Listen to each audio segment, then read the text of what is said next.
أعوذ بالله السميع العليم من الشيطان الرجيم من همزه ونفخه ونفخه بسم الله الرحمن الرحيم يا أيها الناس اعبدوا ربكم الذي خلقكم والذين من قبلكم لعلكم تتقون۔ آج رمضان المبارک کی پہلی تاریخ ہے اور سورہ بقرہ کی آیت نمبر 21 کے حوالے سے درس قرآن کا عنوان ہے عبادت کس کی۔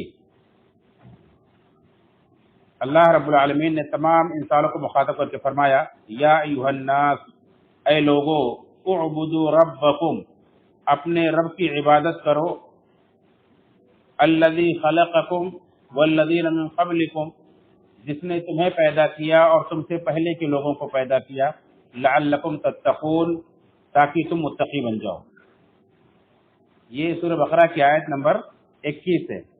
اس سے پہلے کی 20 آیتیں اگر آپ پڑھیں گے تو اس میں یہ بتلایا گیا ہے کہ سب سے پہلے بتلایا گیا کہ یہ قرآن ہدایت، اور اس کے بعد پھر انسانوں کی 3 قسمیں کر کے بتلائی گئی کہ اس ہدایت کو کون قبول کریں گے اور کون کون لوگ ہیں جو قبول نہیں کریں گے۔ 3 قسمیں کی گئی انسانوں کی، ایک متقی لوگ، ایک کفار ہیں اور ایک منافقین ہیں۔ تو متقی اس سے ہدایت حاصل کریں گے اور کافر اور منافق اس سے ہدایت حاصل نہیں کر پاتے، محروم ہو جاتے ہیں اپنی خامیوں کی بنا پر۔ اب اس کے بعد اللہ رب العالمین نے یہ پہلا حکم جو دیا ہے، اس سے تمہیدی گویا کی تمہیدی کلمات کے بعد اللہ رب العالمین نے پہلا حکم دیا اس قرآن کے ذریعے سے سارے انسانوں کو، وہ یہی ہے کہ اپنے رب کی عبادت کرو۔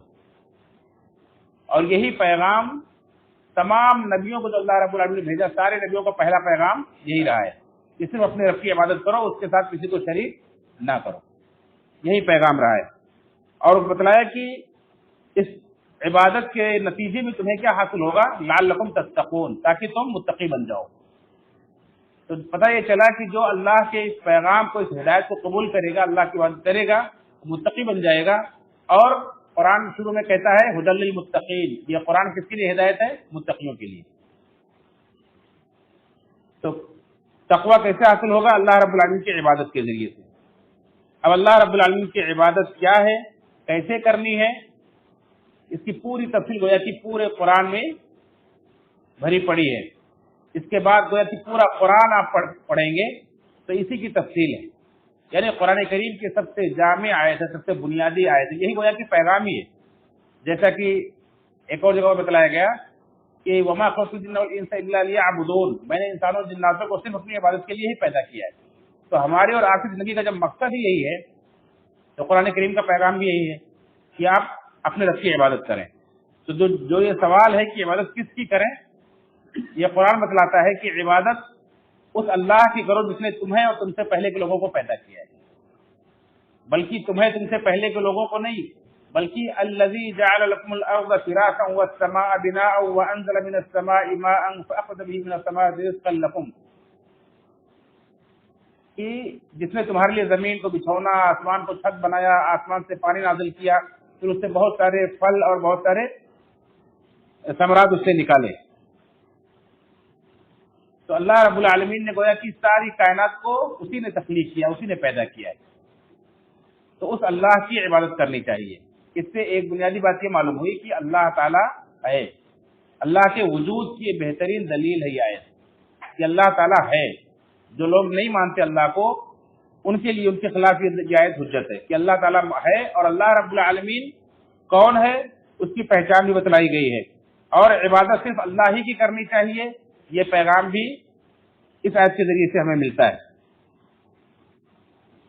اور آگے کہا گیا فَلَا تَجْعَلُوا لِلَّهِ أَنْدَادًا وَأَنْتُمْ تَعْلَمُونَ، فَلَا تَجْعَلُوا لِلَّهِ أَنْدَادًا وَأَنْتُمْ تَعْلَمُونَ، تو اللہ کے ساتھ تم جانتے بوجھتے شرک نہ کرو، دوسرے معبود نہ بناؤ۔ تو قرآن کا پیغام یہ ہو کہ صرف اللہ کی عبادت کرو، اللہ کے ساتھ کسی اور کی عبادت نہ کرو۔ یہ گویا کہ پیغام جو قبول کر لیتا ہے، اپنی پوری زندگی اللہ کی عبادت میں لگا دیتا ہے، تو وہ متقی کہلاتا ہے۔ اور متقی بننے کا دنیا اور آخرت میں فائدہ یہ ہے کہ دنیا میں بھی اور آخرت میں بھی ہر قسم کے نقصان سے وہ بچ جاتا ہے، اللہ کی پکڑ سے، اللہ کی سزا سے، اللہ کی وعید سے وہ بچ جاتا ہے، اور ساری بھلائیاں، ساری نیکیاں اسے، دنیا اور آخرت کی ساری بھلائیاں اسے حاصل ہو جاتی ہیں۔ قرآن کریم کے اندر جگہ جگہ تقویٰ کا یہ فائدہ بتلایا گیا ہے، جیسا کہ بہت سارے مفسرین نے اس کی تفسیر کی ہے، وہ میں مختصر طور پر آپ حضرات کے سامنے رکھتا ہوں۔ مولانا ابو العلا مودودی صاحب نے تفسیر القرآن کے اندر لکھا ہے کہ اللہ تعالیٰ نے پہلے انسانوں کی قسمیں بتائی کہ کون اس قرآن سے فائدہ اٹھا سکتے ہیں، کون نہیں اٹھا سکتے ہیں، پھر سارے انسانوں کو اس بات کا حکم دیا کہ جس کے لیے یہ قرآن اترا ہے کہ ایک اللہ کی عبادت کرو، اس کے ساتھ کسی کو شریک نہ ٹھہراؤ۔ یہ اللہ رب العالمین نے ساری انسانیت کو حکم دیا ہے، اور یہی ہدایت اس قرآن کریم کا بنیادی ہے، اور جس عبادت کے لیے یہ قرآن ہدایت دیتا ہے، پیغام دیتا ہے، اس کی تفصیلات پورے قرآن کے اندر موجود ہے۔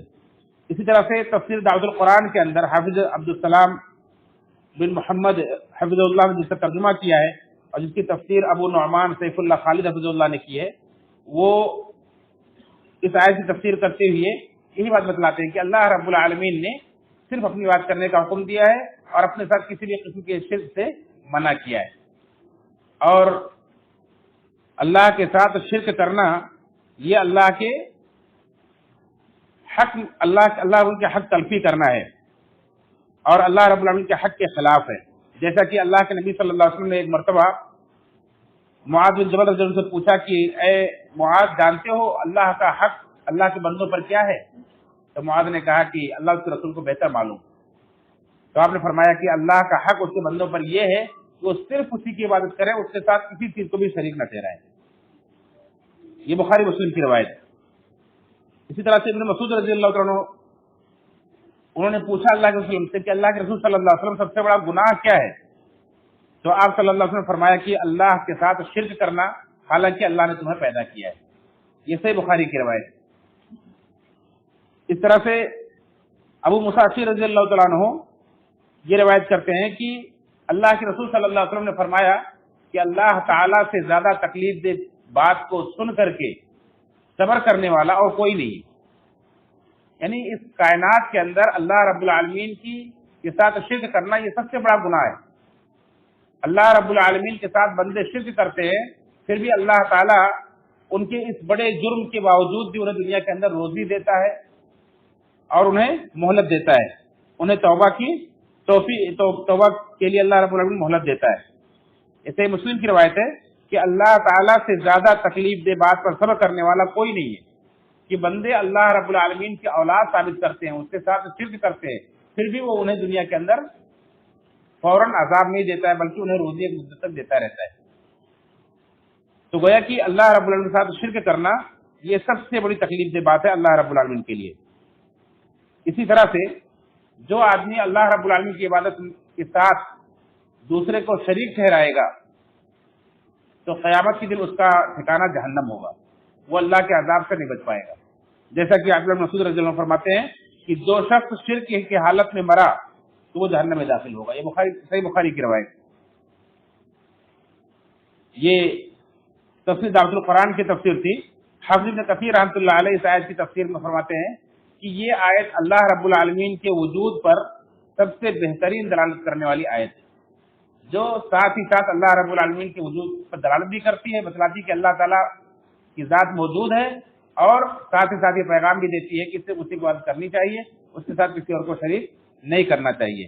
تو یہ قرآن کریم کی بنیادی دعوت ہے، یہ بنیادی پیغام ہے، یہی ہدایت ہے۔ اللہ تعالیٰ سے دعا ہے رب العالمین ہم سب کو قرآن کریم کی اس بنیادی ہدایت پر کما کو عمل پیرا ہونے کی توفیق فرمائے، اور ہر قسم کے شرک سے اللہ تعالیٰ ہم سب کو بچائے، مرتے دم تک اپنے رب کی بات کی توفیق نصیب فرمائے۔ آمین، تقبل یا رب العالمین۔